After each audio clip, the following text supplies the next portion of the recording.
స్వామి, ఇంతకు పూర్వం ఎప్పుడూ మేము తమరిని ఇంత ఉద్విగ్నంగా చూడలేదు.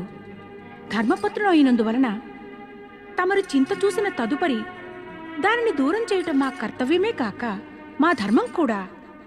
దేవి బుద్ధి, నేడు నీ బుద్ధిని ఆలోచనను చూస్తూ ఉంటే మాకు ఆశ్చర్యం కలుగుతోంది. బుద్ధికే దేవివై ఉండి కూడా నీవీ మాత్రం తెలుసుకోలేవా? మేము ఎందరో గొప్ప శూరవీరులను హతమార్చటంలో సమర్థులమే. మరి ఇంత చిన్న చింతని దూరం చేసుకోవడానికి మేము నీ సహాయం తీసుకోవాలా? అయితే ఈ చింతని తమరే దూరం చేసుకోండి స్వామి. నిజమేమిటంటే దేవి, నువ్వు ఏదైతే చింత అనుకుంటున్నావో అది చింత కానే కాదు. అయితే ఉద్విగ్నులు ఎందుకవుతున్నారు? మేము ఒకటే ఆలోచించి ఉద్విగ్నులమవుతున్నాం. మా వలన ఏ అనర్థమూ కలగకూడదని. పరమశివులు, మాతా పార్వతి మాకు మంగళమూర్తి పదవిని ప్రసాదించారు. అట్టి పరిస్థితిలో మా వలన ఎవరికైనా అమంగళం కలగడం మాకు ఇష్టం లేదు. నారాయణ నారాయణ. ప్రణామం గణేశ్వర. ప్రణామం దేవర్షి. శుభమగుగాక. మేము తమరి ఆజ్ఞను శిరసావహించాం దేవర్షి. తమరే స్వయంగా చూశారుగా మేం కైలాసం రావడం. కానీ దేవర్షి, మేం కైలాసం నుంచి వచ్చినప్పటి నుంచి మంగళమూర్తి ఎందుకో ఉద్విగ్నుడై ఉన్నారు. పలుమార్లు ప్రశ్నించినా కూడా ఈ విషయమై ఏమీ చెప్పడం లేదు. గణేశుల వారి ఉద్విగ్నత గురించి వినగానే నేను ఇక్కడికి పరుగు పరుగున వచ్చాను. తమరు తమ దివ్య దృష్టితో చూశారా దేవర్షి మా ఉద్విగ్నత? లేదు గణేశ, ఆ దివ్య ఫలంలో తమన్ని ఉద్విగ్నంగా చూసి కుమార కార్తికేయులు నాకు చెప్పారు. పరమశివశంకరుడు మాత పార్వతి ద్వారా ఆ దివ్య ఫలాన్ని తమరికి ఇయ్యక కార్తికేయునికి ప్రసాదించేశారు. ఈ పాటికి వారు ఆ ఫలంతో శ్రీశైల పర్వతం చేరుకునే ఉంటారు. అంటే మాతాపితలు నన్ను ఆ దివ్య ఫలానికి అర్హుణ్ణని అనుకోలేదా? నారాయణ నారాయణ. తమరి యోగ్యత మీద తమరే స్వయంగా సందేహపడతారెందుకు గణనాథ? మాతాపితలు పుత్రుణ్ణి ఎప్పుడైనా అయోగ్యుడు అనుకుంటారా? ఇందులో తమరి మాతాపితలది కించిత్ దోషమూ లేదు. వారిని కార్తికేయునికి దివ్య ఫలాన్ని ఇయ్యమన్న సలహా నా పరమపిత బ్రహ్మదేవులు ఇచ్చి ఉన్నారు. శివభగవానులు కేవలం వారి సలహానే పాటించటం జరిగింది. దేవర్షి, తమరు బ్రహ్మదేవుల మానసపుత్రుడు. మీరిరువురు పితాపుత్రుడు. మా మాతాపితలను పక్షపాతం వహించేందుకు ప్రేరేపించారు. మీరిరువురు కలిసి మాకు విరుద్ధంగా కుట్రని పన్నారు. దీని పరిణామం మీ ఇరువురు కూడా అనుభవిస్తారు. శివ భగవానులు మాకు అగ్రపూజాధికారాన్ని ఇచ్చారు. ఇంకా విఘ్నహారక విఘ్నేశ్వర పదవులను ప్రసాదించారు. మేము ఈ క్షణమే బ్రహ్మదేవుని సృష్టి కార్యంలో విఘ్నాలను ఉత్పన్నం చేస్తాం. ఇక తమరి విశ్వభ్రమణ శక్తిని కూడా హరించి వేస్తాము. ఓ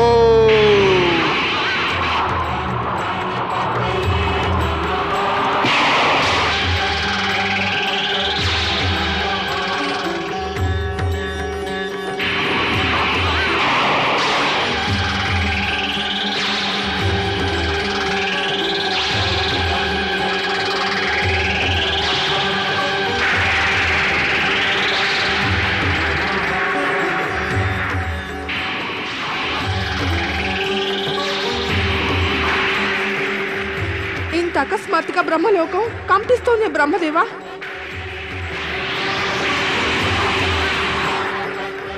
ఇది గణేశుని క్రోధం యొక్క పరిణామం. అది మనపై అకారణంగా ప్రకటిస్తున్నాడు. మనం వెంటనే అతని క్రోధాన్ని శాంతింపచేసేందుకు యోచన చేయాలి దేవి. ఏం యోచన స్వామి? గణేశుని క్రోధాన్ని కేవలం శివశంకరుడే శాంతింపచేయగలరు. గణేశ, శాంతించండి, శాంతించండి. తమరు శాంతించండి గణనాథ. అవును స్వామి, శాంతించండి స్వామి. క్రోధాన్ని విడిచిపెట్టండి స్వామి. తమరు ముందు పరిస్థితి నిజానిజాలు గ్రహించండి. అవును స్వామి, ఒకవేళ తమరు ఊహించినట్టుగా నిజంగా జరగలేదేమో. పరిస్థితిని పునః పరిశీలించండి స్వామి. తమరు విఘ్నహారకులు. విఘ్నాలను ఉత్పన్నం చేయడం తమరికి శోభస్కరం కాదు. తమరు శాంతించకపోతే సమస్త జగతినందు ప్రళయం వచ్చేస్తుంది. మా క్రోధం బ్రహ్మదేవులు లేదా బ్రహ్మలోకం పైన కాదు, వారి సృష్టిపై అంతకంటే కాదు. మరి మీ క్రోధం ఎవరిపైన గణేశ? నిర్మాణ కార్యం మీద. సృష్టి నిర్మాణ కార్యం ఆగిపోయింది. బ్రహ్మదేవులు బ్రహ్మలోకం నుంచి అదృశ్యులైపోయారు. కానీ తమరు నా విశ్వభ్రమణాన్ని ఆపకండి, లేదంటే నా ప్రాణాలు కొట్టుమిట్టాడుతాయి. శ్రీ గణేశ, నేనెప్పుడూ నిర్దోషిని మాత్రమే. తమరి క్రోధానికి కారణంలో నా పాత్ర ఏమీ లేదు శ్రీ గణేశ. అవును స్వామి, దేవర్షి అన్ని విధాలా నిర్దోషి. వీరు మాత్రం తమరికి విరుద్ధంగా కుట్రనెందుకు పన్నుతారు? దేవర్షి, భవిష్యత్తులో సావధానులై ఉండండి. నేను సదా సావధానంగానే ఉంటాను. నా అంతటి సావధాన పరుడు సంపూర్ణ జగత్తినందే ఇంకొకరు లేనే లేరు. నా పేరు నారదుడు కాకుండా సావధానపరుడు అవ్వాల్సింది శ్రీ గణేశ. ఇంత సావధానంగా ఉన్నప్పటికీ నేను అకారణంగా ఎక్కడో అక్కడ కష్టాల్లో ఇరుక్కుంటూ ఉంటాను. ఆలోచిస్తాను, మరి అసావధాన ప్రాణులు ఉంటారు కదా, వారి స్థితి ఎలా ఉంటుందోనని. గణనాయక, నాకిక అనుజ్ఞనీయండి, నే వెడతాను. నారాయణ నారాయణ. పుత్ర గణేశ, శీఘ్రమే కైలాసానికి రా. మేము నీకై ప్రతీక్షిస్తూ ఉన్నాము. శాంతించు గజానన, వెంటనే ఇక్కడికి కైలాసానికి రా. పితాశ్రీ, మాతా పార్వతి తమర్ని వెంటనే కైలాసం రమ్మంటున్నారు. మాతాపితల ఆజ్ఞని పాటించడం తమరి కర్తవ్యం స్వామి. స్వామి, మేము కూడా మీ వెంట కైలాసానికి రామా? వద్దే వద్దు, మేము ఒంటరిగానే వెడతాం. బహుశా నా ఉద్దేశంలో సంకటంలో ఇరుక్కున్న బ్రహ్మదేవులే మహాదేవుని మమ్మల్ని పిలువనంపేలా చేసుంటారు.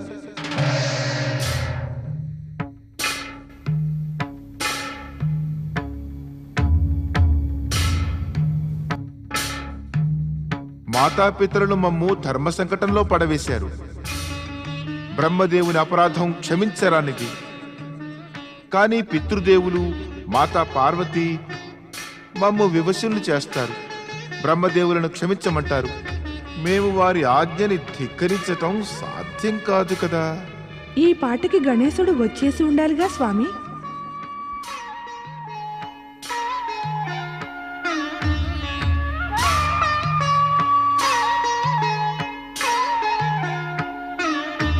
చూడు రోహిణి, గజముఖ గణేశుడు పశువులాగా ఏ విధంగా ఉద్విగ్నతలో ఉండి తొండంతో ఆడుకుంటున్నాడో. పాపం, బుద్ధి సిద్ధుల భాగ్యంలో ఈ తొండంగల గణేశుడే రాసున్నాడు. అర్థమే కాదు, ఈ వికారవదనుడితోటి ఆ ఇద్దరు బుద్ధి సిద్ధి దేవీమణులు ఎలా కాపురం చేస్తూ ఉన్నారు.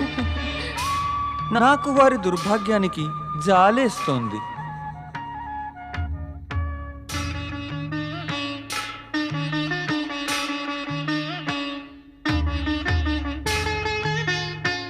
ధూర్తుడా, నిందిస్తావా? వాచాల చంద్ర, నీవు మా సహన పరిమితుల్ని ఉల్లంఘించావు. మేము మాలో మేమే నిన్ను క్షమించ ఎంతో ప్రయత్నించావు. కానీ నీవు క్షమాయోగ్యుడవు కానే కావు. బహుశా నీ నుదుట నీ సర్వనాశనం రాసిపెట్టుందేమో.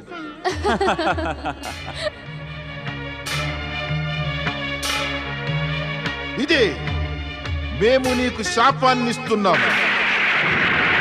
చంద్రలోకం నుండి నువ్వు పతనమవుతావు. నీ వెలుగంతా కూడా క్షీణించిపోతుంది. నీవు కళంకితుడవై, కాంతి విహీనంగా, శక్తిహీనుడవై దశ దిశలా తిరుగుతావు.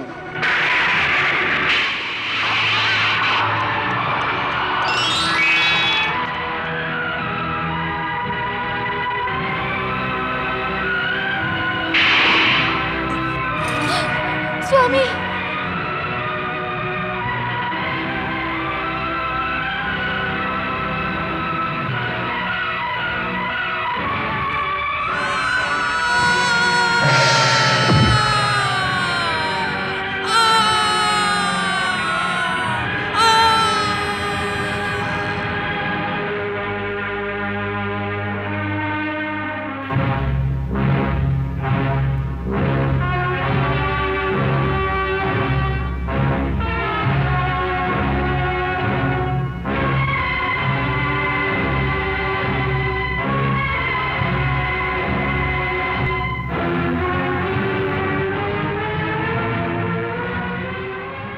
మహాదేవులు మాతా పార్వతులకు గణేశుని ప్రణామాలు.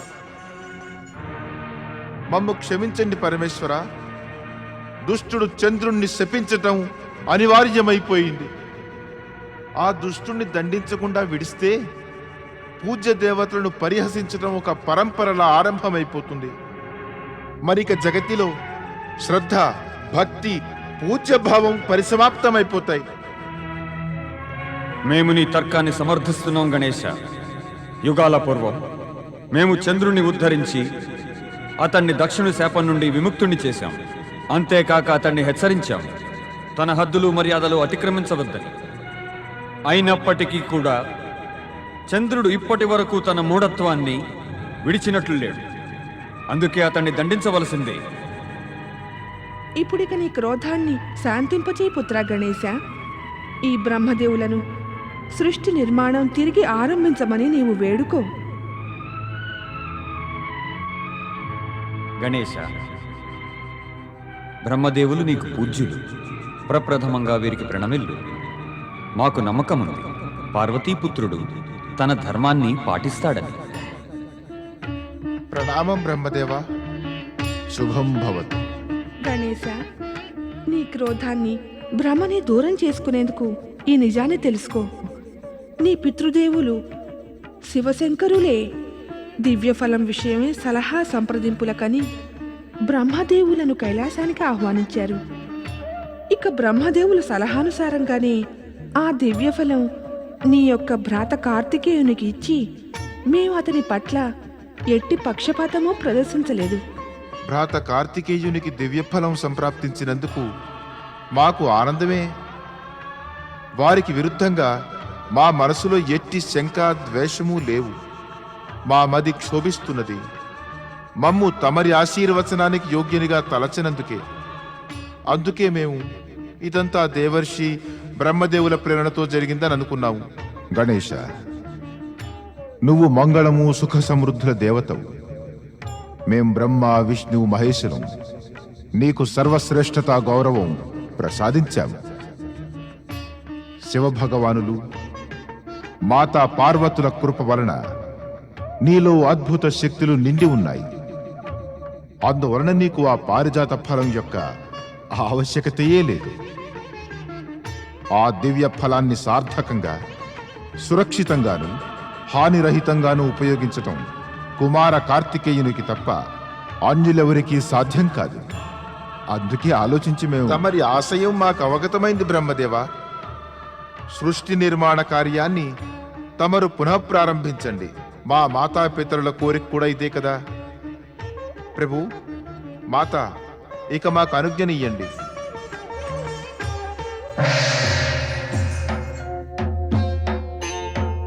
ప్రభు, తమరు గణేశునికి చంద్రుని శాప విముక్తి గురించి చెప్పనేలేదు. దేవి, మనం గణేశుని ప్రతి పనిలోనూ కల్పించుకుంటే అతని సర్వపూజనీయతకు భంగం కలుగుతుంది.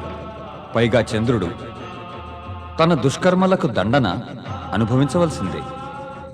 దుష్టులు దండనను పొందటం విధి యొక్క అచంచల విధానం. అట్టి విధానానికి గణేశుని సర్వపూజనీయతకు భంగం రాకూడదని మహాదేవుడైన శివుడు అతని పనులలో కల్పించుకునేందుకు నిరాకరిస్తాడు. ఉద్విగ్నతతో చింతితులైన దేవతలు ఈ సమస్యతోటి స్వర్గాధిపతి దేవేంద్రుని వద్దకు వస్తారు. వెంటనే ఉపాయం ఆలోచించాలి.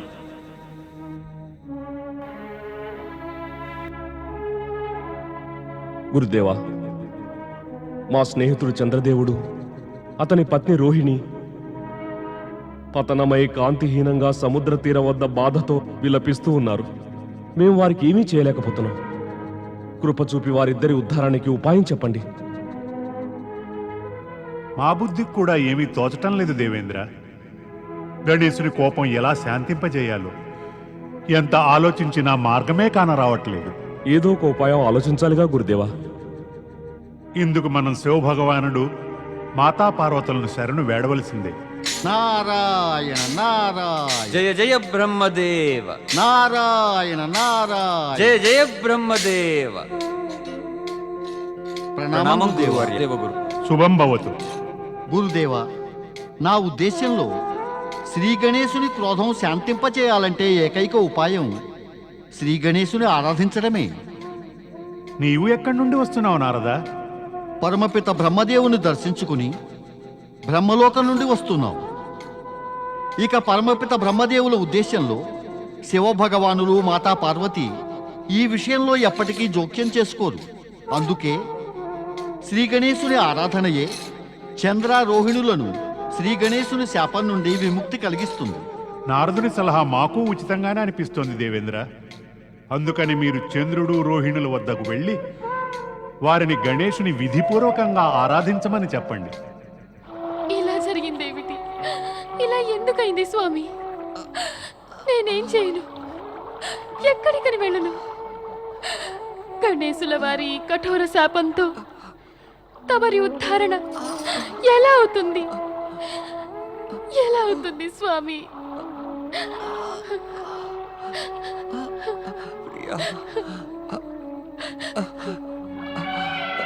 నాకు అనిపిస్తోంది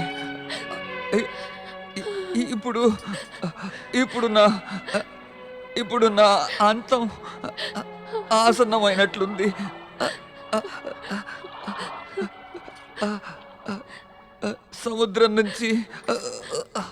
సముద్రం నుంచి ఉత్పన్నమైన నేను చంద్రుణ్ణి సముద్రంలోనే విలీనమైపోతాను. లేదు,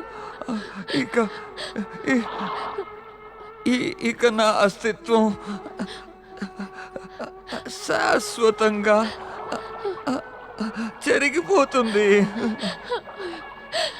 అలా అనకండి స్వామి.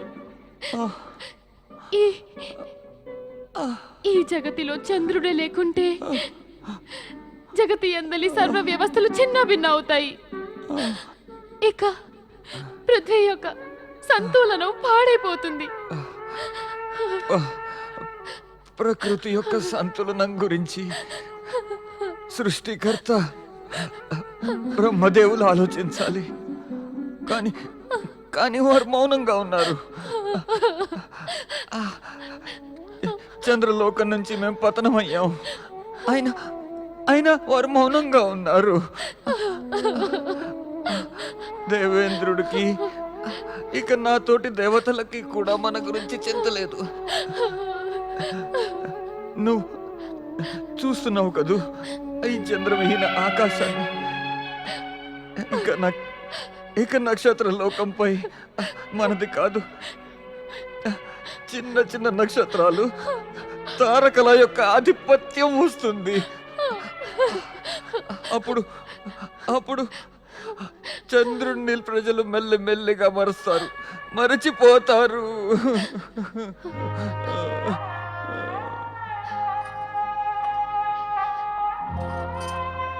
లేదు స్వామి, నేను అలా ఎప్పటికీ జరగనివ్వను. యుగాల పూర్వం మా పితరులు దక్ష ప్రజాపతి శాపం వలన తమరు రోగగ్రస్తులైనప్పుడు అప్పుడు శివ భగవానులు మిమ్మల్ని ఉద్ధరించి సోమనాథ జ్యోతిర్లింగ స్థాపన చేశారు. ఈ మారు కూడా శివశంకరులే మనల్ని ఉద్ధరిస్తారు.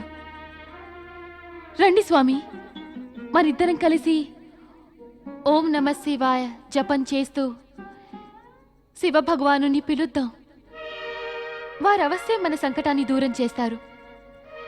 రండి స్వామి. స్వామి, స్వామి లేవండి. ఏమవుతోంది మీకు స్వామి? స్వామి లేవండి. స్వామి,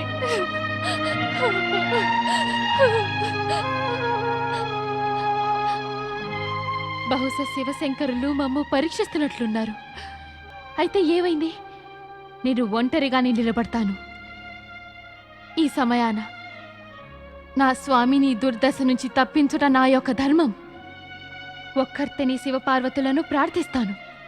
నేను వారి మదిలో నా పతి ఎడల కరుణని కలిగిస్తాను. ఓం నమ శివాయ, ఓం నమ శివాయ, ఓం నమ శివాయ, ఓం నమ శివాయ, ఓం నమ శివాయ.